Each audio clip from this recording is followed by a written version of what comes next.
لو عايزة تعملي اسورة بالشكل الجميل والقمر اللي احنا هنعمله ده، تابع معايا الفيديو للاخر، ومتنسيش يا حلوه تعملي لايك للفيديو واشتراك للقناه علشان اي فيديو بنزله جديد يوصل لكم على طول وتشوفوه.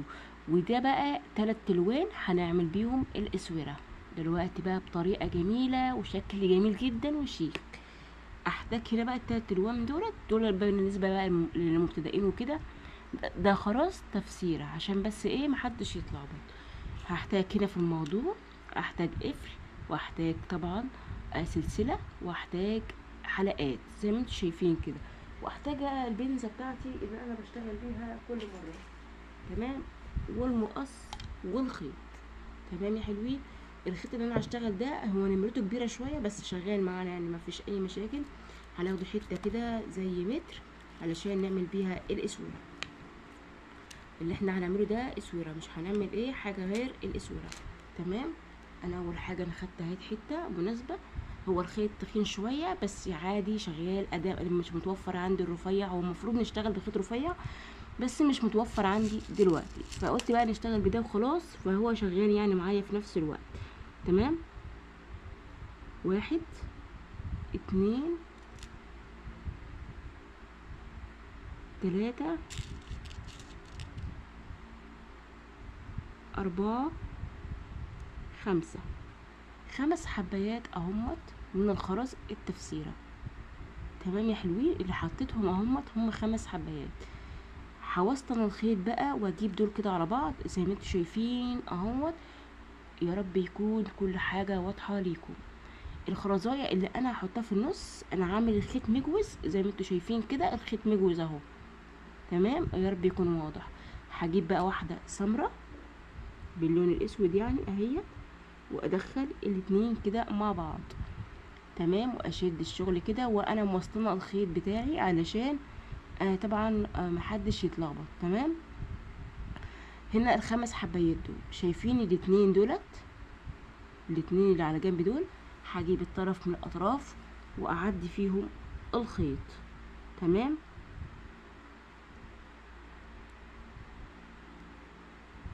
كده زي ما انتم شايفين هنعدي الخيط في الخرزتين دولت.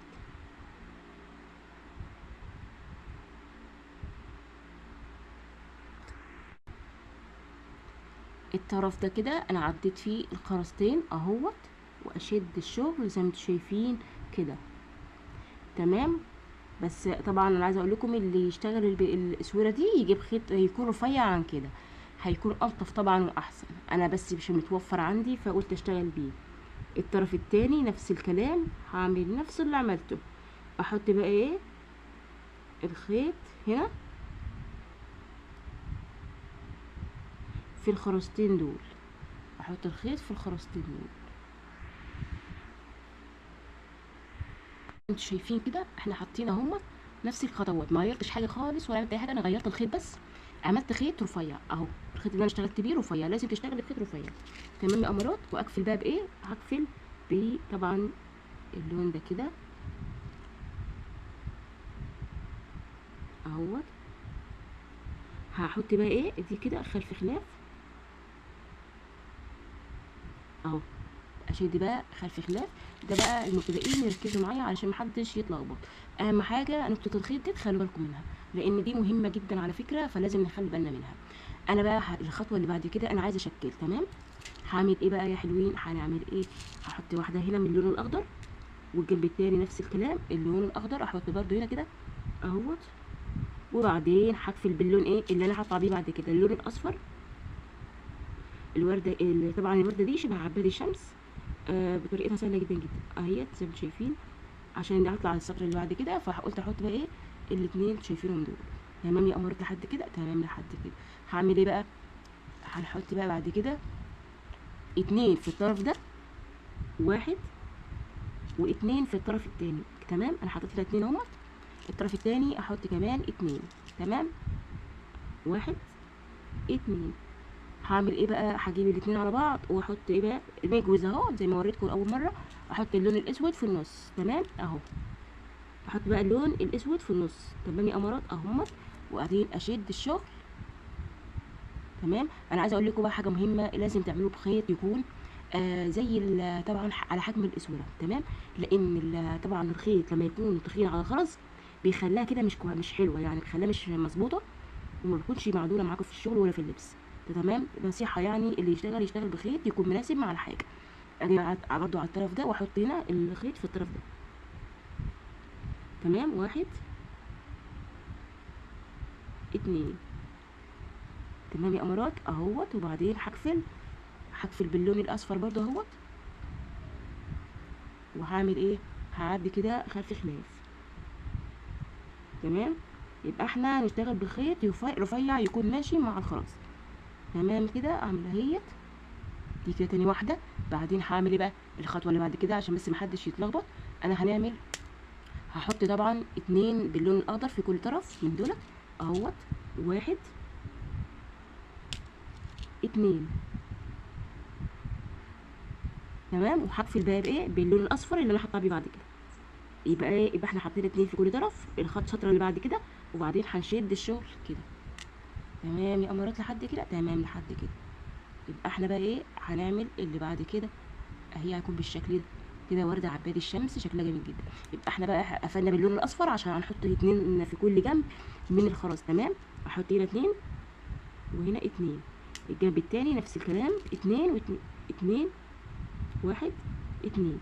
وبعدين هقفل بقى بايه؟ احط كده اللي في النص كده بجوز اهي. احط بقى ايه؟ الاتنين دول كده اهمت زي ما انتم شايفين. انا بدخل الخرزايه في الخيط المجوز طبعا في الخيط اهو زي ما انتم شايفين. واشد الشغل. وهعمل ايه بقى؟ كده زي ما انتم شايفين الطرف ده بجيبه كده واعدي الخيط من الخرزتين دول كده. تمام يا امارات. تمام. وبعد كده نفس الكلام بحط الخيط في الخرزتين اللي مقابل ليهم اهو اللي في برضه نفس الكلام اهو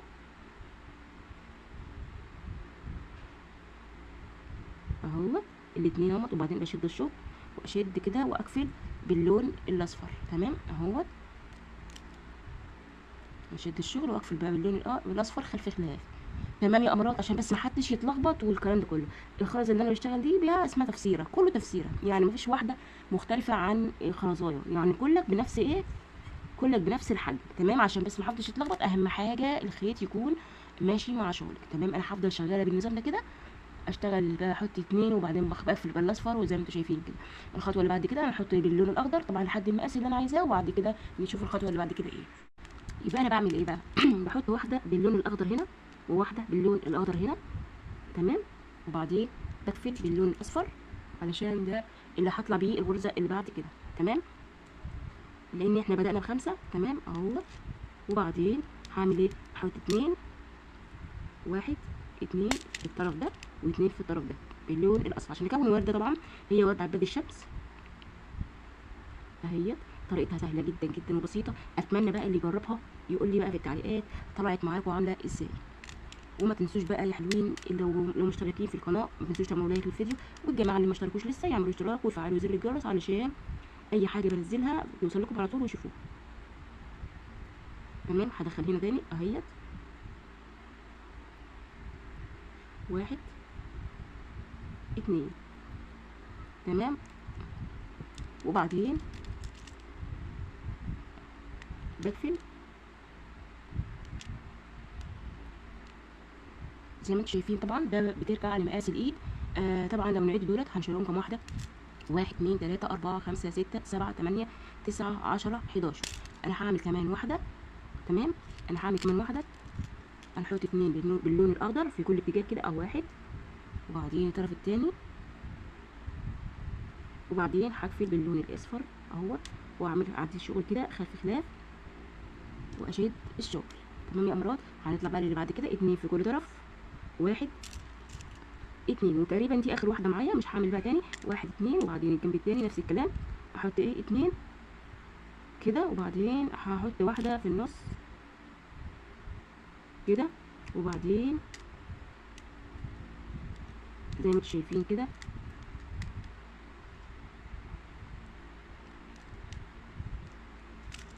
1 2. تمام. اهم حاجه ما تنسوش الخيط يكون رفيع زي ما انتم شايفين كده. الخرز طبعا صغير فعايز ايه بقى؟ عايز خيط يكون رفيع. ممكن تنفذي عقد طويل بنفس الكلام بنفس الخطوات دي بالظبط. تمام يا امارات، تمام لحد كده. هنقفل بقى كده ايه زي ما انتم شايفين كده. دي اخر واحده كده معايا اهو. كده خلاص انا خلصت تقريبا كده. بقى المقاس بتاع الايد اهم حاجه يطلع معاكم المقاس مظبوط. كده المقاس معايا مظبوط اهوت ومية مية. هعمل ايه بقى بعد كده؟ ده كده خلاص احنا خلصنا. هنعمل ايه بقى بعد كده؟ هنجيب حته سلسله، طبعا مش عايزه حته كبيره، حته صغيره. تمام. وبعدين هعمل ايه الخطوه اللي جايه بقى؟ خطوه السلسله والمكان طبعا الحلقه وكده والحاجات دي كلها. انا هعمل ايه بقى؟ هدخل كده السلسله عشان بس يكون واضح اهوت، واقفل واجمد على شغلي كويس جدا علشان يبقى مظبوط. تمام. اللي بعد كده هعمل ايه؟ اجي عند نهايه الخيط، نهايه الخيط كده، واعدي الخيط في قلب الحلقه اهو بالنظام ده كده، وبعدين اربط بقى. تمام. هربط كام ربطه؟ هربط كذا ربطه علشان شغلي يبقى مظبوط وتمام. وعايزه اقول لكم بقى الاسوره دي مش عايزه توصيل خيط تاني. بتقصوا حته كبيره زي متر او زياده، واللي يفضل طبعا مش هيترمى. تمام. انا بقى هبص الحبه دول كده، مش هبص للاخر، هسيب مجال كده وبعدين هقول لكم هنعمل فيه ايه.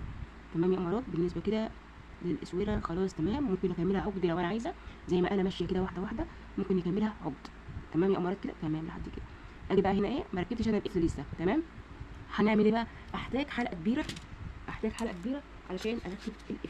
الحلقه بقى دي هتكون كبيره عن ان انا عملتها قبل كده، يعني بالمقاس اللي هو طبعا لا صغير، ويعني بالحيث اللي هو يخش طبعا في الخرزايه. تمام. هتشوفوا دلوقتي طبعا انا بجيب طبعا حلقه اهوت. الحلقه دي هتكون كبيره عن اهيت، هتكون كبيره عن الثانيه. انا فاتحاها كده علشان عايزه ادخلها في الخرزايه اللي انتوا شايفينها دي كده. شايفين انا دخلتها في الخرزايه اهي. وبعدين هجيب طبعا بقيه الاشياء الثانيه كده. تمام. وهركب فيها القفل. نخلي بالنا من اتجاه القفل عشان واحنا بنركب. تمام. احنا ممكن كمان ما نركبش الحلقه كده على طول، احنا ممكن نركب كمان حلقه تانية صغيره معاها كده، وبعدين بقى نقفل كويس. هتشوفوا دلوقتي انا هعملها ازاي. شايفين بالنظام ده كده.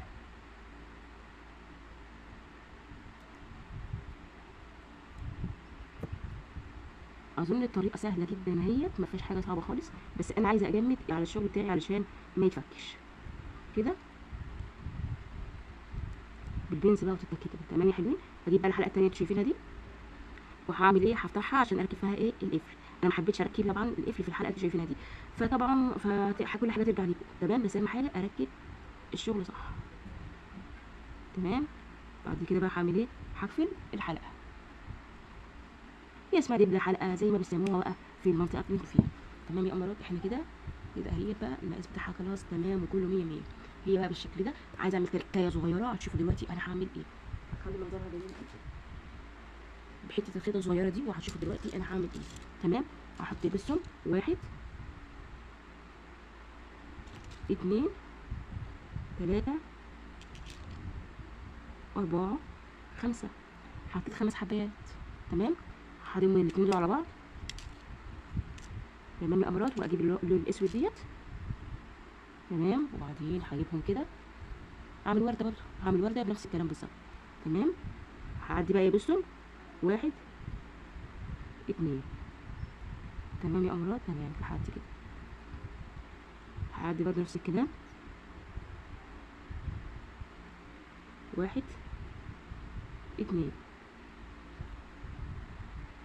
شايفين كده اهيت. لسه بقى هقفلها بواحده باللون الاصفر زي ما انتوا شايفين كده. واعمل ايه بقى؟ انا كده كونت ورده اهيت سهله جدا وبسيطه. عايزه بقى ايه؟ همشي الخيط ده كله في الورده كده علشان اجمد بقى على الشغل بتاعي اهوت كده لحد ما اوصل ايه لبدايه الخيط التاني من قبل الخيط التاني زي ما انتوا شايفين كده بالنظام ده كده لحد اهو. اجي بقى هنا واربط الخيط. لا مش هربط بقى بالظبط. عارفين هعمل ايه؟ انا بقى هحط بقى ايه حلوين حلقه قبل ما اربط. تمام. انا محتاجه احط لنا الحلقه دي، هشوف بقى هركبها ازاي. تمام كده. وبعدين اربط عليها كده، اربط كام ربطه كده واظبط الشغل بتاعي. تمام. خلاص على كده. شايفين كده اهي بقى. انا هسيب بقى الخيط وهعمل ايه بقى؟ الحلقه اللي انا حاططها دي انا هفتحها. تمام. الحلقه اللي انا حطيتها هفتحها كده فتحة صغيرة خالص علشان احطها تركاية كده في قلب في نهاية طبعا في نهاية طبعا السلسلة اللي انا حطاها زينة دي اهي، تخلي طبعا الاسوره في حته تانية خالص. تمام كده، وبعدين هقفل بقى تاني. تمام كده لحد كده اهي كده خلصت كده معايا اهي. عملت لها تركايه جميله، شكلها جميل جدا جدا. ما تنسوش بقى يا حلوين، لو عجبكم بقى الفيديو والطريقه ما تنسوش تعملوا لايك للفيديو واشتراك للقناه علشان اي فيديو بينزله جديد يوصل لكم على طول. وتشوفوا باي باي.